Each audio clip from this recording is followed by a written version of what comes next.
নমস্কার বন্ধুরা, আশা করি আপনারা সবাই ভালো আছেন। তো বিকালে ঘুম থেকে উঠে যাচ্ছিলাম আমি আজকে আমার মামা বাড়ি। তো মামা বাড়ি যাওয়ার সময় দেখি যে আমাদের বাড়ির রোডের সামনে যে কি হয়েছে, জানি না কি হয়েছে, তাই সেটা জানার জন্য আমি যাই একটা কাকিমার কাছে। তো সেখানে যাই জিজ্ঞাসা করি। তো কাকিমাটা বলে যে একটা বউয়ের অ্যাক্সিডেন্ট হয়েছে, বউয়ের অবস্থাটা খুব ভালো নাই। তো শুনে খবরটা একটু খারাপ লাগলো। তো তারপরে আমি চলে যাচ্ছিলাম আমার মামা বাড়ির দিকে। তো মামা বাড়ি যাওয়ার আগে দেখা করি আমি একটা আমার বৌদিটার সাথে দেখা করার পর জানি না আমার ডগিটা কেন আজকে এরকম দুষ্টুমি করছিল, প্রচুর দুষ্টুমি করছিল।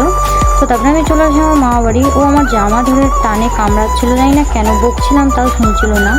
তো তারপরে আমি এখানে যাচ্ছিলাম মামা বাড়ি। তো মামির সাথে দেখা হয়। তো আমার মামি বললো যে মামির কোথাও যাওয়ার আছে। তো আমিও তারপরে চলে যাচ্ছিলাম বাড়ির দিকে। তো আমার মামি ওরাও বেরোয় যায়, আমি আমার মামা বাড়ির থেকে একটা ফুল তুলে নিয়ে বেরোয় যাই।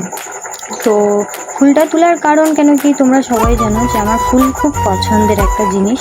তো ফুলটা তুলে আমি চলে যাই। তো আজকের জন্য এতটুকুই বন্ধুরা, দেখা হচ্ছে কালকে। ভিডিওটা ভালো লাগলে লাইক কমেন্ট শেয়ার করে দিও।